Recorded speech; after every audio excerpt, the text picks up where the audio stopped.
So one of those discussions that we've had, not one, but many discussions we had, it's about what's happening as it relates to the charging, the car ownership experience, and there's so much that goes into making this happen, but there's a lot of players at the table that are working kind of behind the scenes to make things work too. So we're joined by Kim Gray. You are with EVSTAR. How you doing? I'm well. How are you? So for those who don't know about EVSTAR, let's give them a 30,000 level view of what you're working on. So we provide only underwritten warranty on electric vehicle charging equipment in the industry, and we're backed by AIG.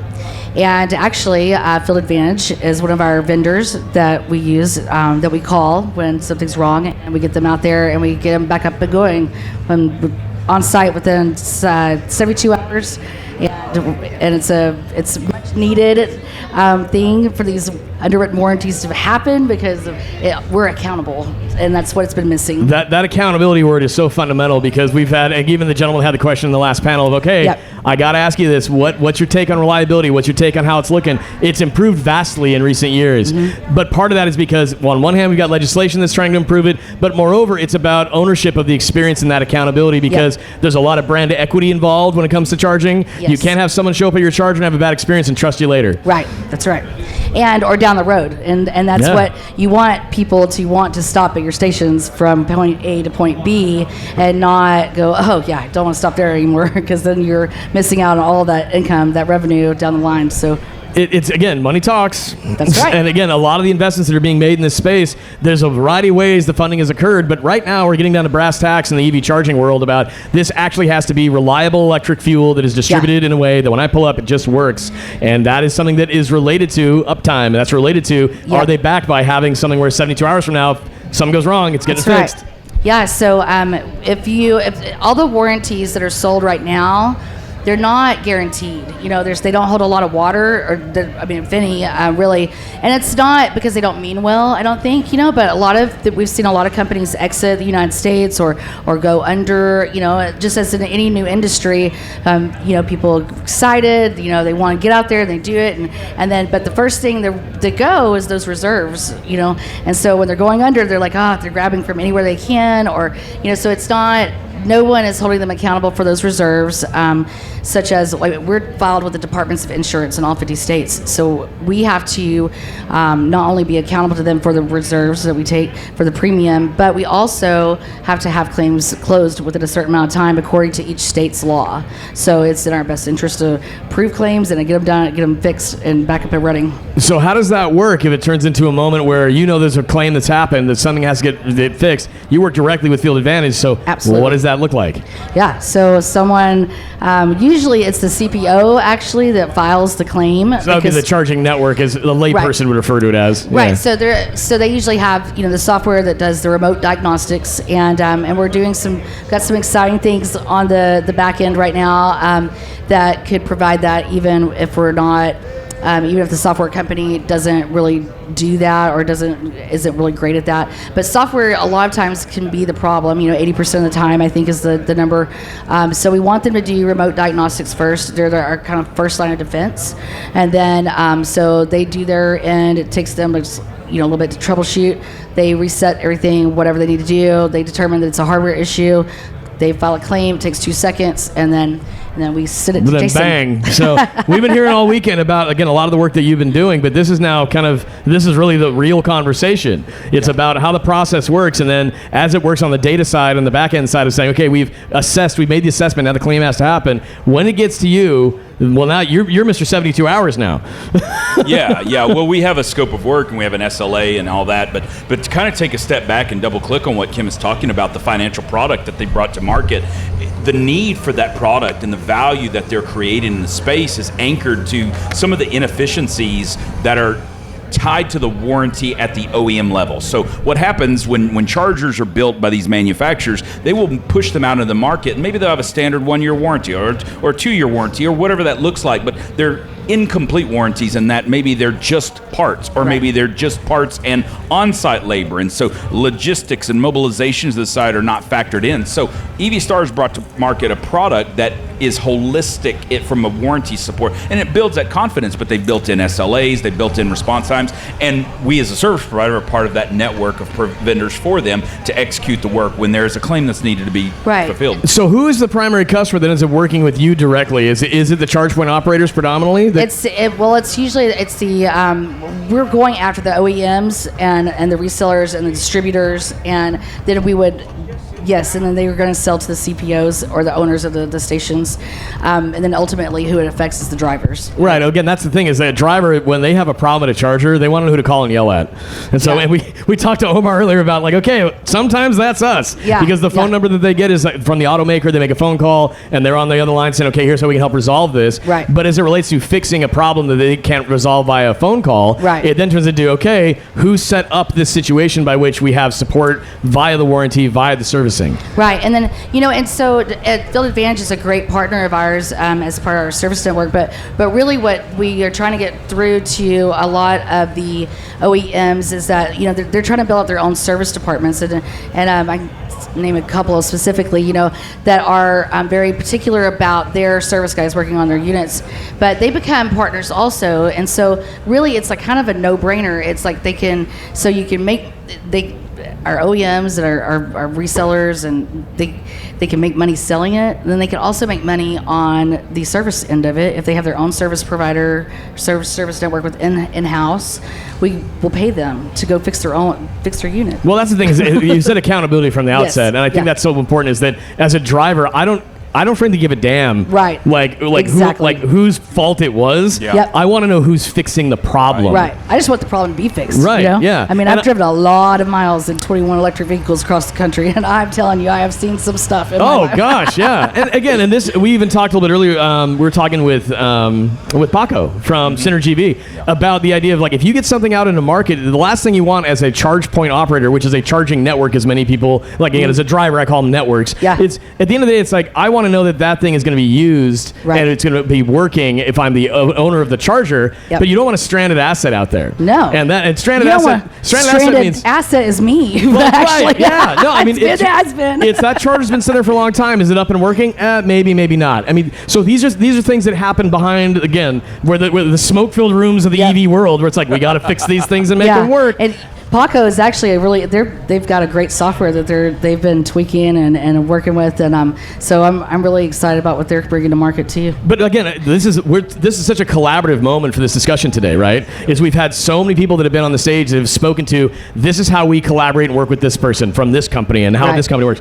And at the end of the day, it's about making a seamless experience for what is a brand new customer experience with fuel that the automakers are all looking at us going, like, have you guys got this going yet? Yeah. Well, that's a good point that you made. I can say that Mercedes last year, there was a particular company that one of our resellers they sold equipment, and then they were selling the warranty that equipment OEM provided, and Mercedes was like, what the heck is this? And they just tore it up, and they were like, wow. Yeah, they were like, this is not, there's no accountability here. There's nothing to back up and say that there is guaranteed that there is, first of all, any amount of time that they can fix it. I mean, so like, if they don't want to fix it for like 6 years, I mean, like, who's to say? I mean, like, there's a lot of broken equipment still out there. Well, and the cool thing is all of that to be said, we still have such advancements in how much charging is coming out in the market, the reliability of it from the outset, the support systems we're talking about that are in place. If you rewind 5 years, you rewind 10 years, it was like, woohoo, Wild West, baby. It's going to be fun. 5 years ago, it was improving, but now in 2025, you really look at it, and you can get, again, who we were talking to, was it yesterday? Was it Alan from Wallbox? And he was like, look, he's like, I have driven from here to Florida, to Vancouver, BC, to all over, and the truth of the matter is that's a fact. It's the news that comes out that kind of just starts to then good old AI is like, I found a few articles about this topic. It's like, this is something that dates back to 2017. I could tell you, like, I've always kind of joked, like, I could destroy this industry like with one article, because that's how many times I have driven this country and have run into a problem. However, that sounded like a genuine threat, Ken. I love the industry though, and I love my car. And I love the relationships that I've built stopping at the chargers. And even if it's 15 minutes of complaining about the charger. Well, but again, we were talking a minute ago with one of the people that asked the question. They said, I read that fast charger at 200 plus miles in 15 minutes. He's like, I read that, and one hand I'm like, really? And I'm like, yeah. And he's like, okay, but is that every car, every charger? And I said, no, that's the point. Is you have to know how to experience the charging experience based on the car you select and the charger you arrive to. And that visibility is important. But at the end of the day, if you arrive and you know what to expect, but then you don't get what you expect because we haven't had that accountability, this is what we're saying is it's getting better and better and better. And I mean, not only that, I mean, like if you're driving through the Mojave Desert and I grew up in the Mojave Desert. Well, look, there's one gas station right there. I mean, like pretty much my uncle owned it, I know. No, okay. And so they were like, they put units in there, and I think that like I stopped. There was 9 of them down. You know, I'm like, what in the world? Now this is a station that doesn't even have, I'm assuming, running water because it has porta potties outside that you have to use, right? If you stop. Wow. And I mean, it's in the middle of the desert. Were you watching Mad Max and you were like, no, I was driving across the desert. If I had seen like a Cybertruck pull up like 7 years ago when I was there, oh man, I would have been like, whoa. That would have been a great moment. You'd just been like, what happened? I literally just took my shoes off and walked into the desert. What happened next? I was just begging a scorpion to get me. I was like, you're going to do it. No, but I literally had I had to make it to Vegas, and I was like, oh my God. And so I was like, oh, thank God the Chevy Bolt at that time had a really great regenerative braking. Oh yeah. Well, but again, and what year was this happened? 2020, I think. 2020. Okay, so half a decade ago. Right. And now we fast forward to half a decade, and I'm thinking about, again, like from Chargeway's perspective, we see every week how much new infrastructure is being added in North America. Yeah. And it's incredible how fast it's happening. Yeah. But then the quality of it is where we see the improvements. Yep. So we've got this nice collection we've got a lot of stuff that's been in the ground for a long time that we have to rely on. Yep. This is what we're talking about to create better accountability, better warranty time on that. As we improve the infrastructure, what do you see as the next 5 to 10 years? Because 5 years ago, you were talking about Mojave Desert, Mad Max. That ain't happening today, and it's only getting better. We hope that we can get the whole industry warranted, right? So that there's a systematic, a line that we all know is going to happen, and that and the networks that are good and those places are great, and we have this relationship of working with everyone that works seamlessly like a great machine would, and it just keeps them reliable, keeps them up and running, keeps them, and that there's always, everything needs service, right? But I mean, could you imagine pulling into a gas station even 20 years ago, 30 years ago, and none of the gas pumps working? I mean, it's happened, but to your point, there's always someone on site at a gas station. I mean, 9 times out of 10. But it's not exactly someone who's a service tech. It's the guy behind the counter who's just like, what happened at pump 6? Yeah, I'll put a bag on it. Yeah. Right. But the cool thing now is about redundancy that we're seeing at certain stations is it's not one fast charger to, we're talking 12, 16. Yep. Go to a Buc-ee's, there's 40. Right. That's the beauty of where this is advanced so quickly. Yeah, and I think I think it's important because there's, the gas stations, they don't have just one gas pump or 2 gas pumps. There's usually 4, 8, 12, whatever, or Buc-ee's has 140 or whatever it is. Something like that.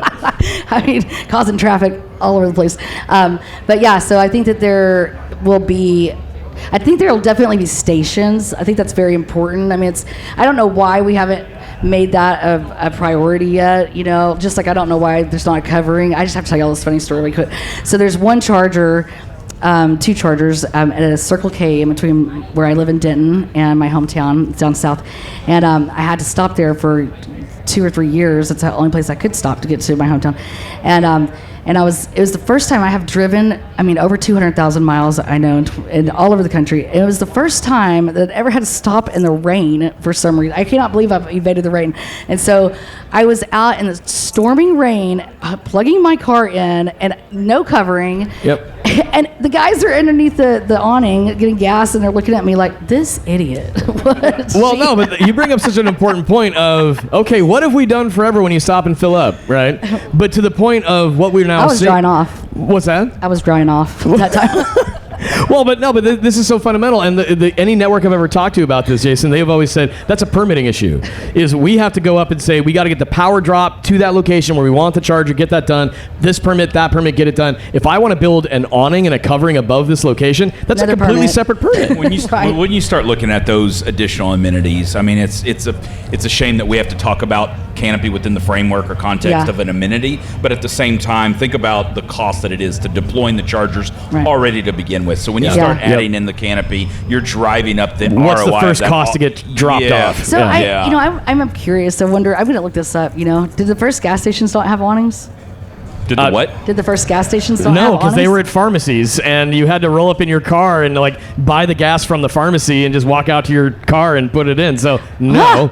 So no, but what we're talking about is if the dwell time is significant, and by significant I mean is it 5 minutes or more? Yeah. That means, significant. Yeah, you need to have some covering. The beauty of that is that you look at then networks like, again, BP Pulse, Iona, Electrify America with some of their latest installations, Tesla as well. They are saying, we get it. We're putting in awnings. We understand that if we have 40 chargers here, you could plug in quick and sit in your car. But to your point, that may not be the case. Yeah, and not that this is my plug or this is my session, but put some solar panels up there, make some money off of it, or create some energy. You got a job to do. You're in biz dev. I get it. I'll develop a warranty on those too. How about that? So, again, you guys work together. Is there anything we haven't covered yet? I've been kind of like the center of this conversation, but I think we've hit on a lot. Yeah, we've covered a lot, and just I think just double clicking on the value of what products like EVSTAR has to support us at a macro level. At a consumer level, no, they're not going to hear it. The regular EV driver is not going to know who EVSTAR is. Right. But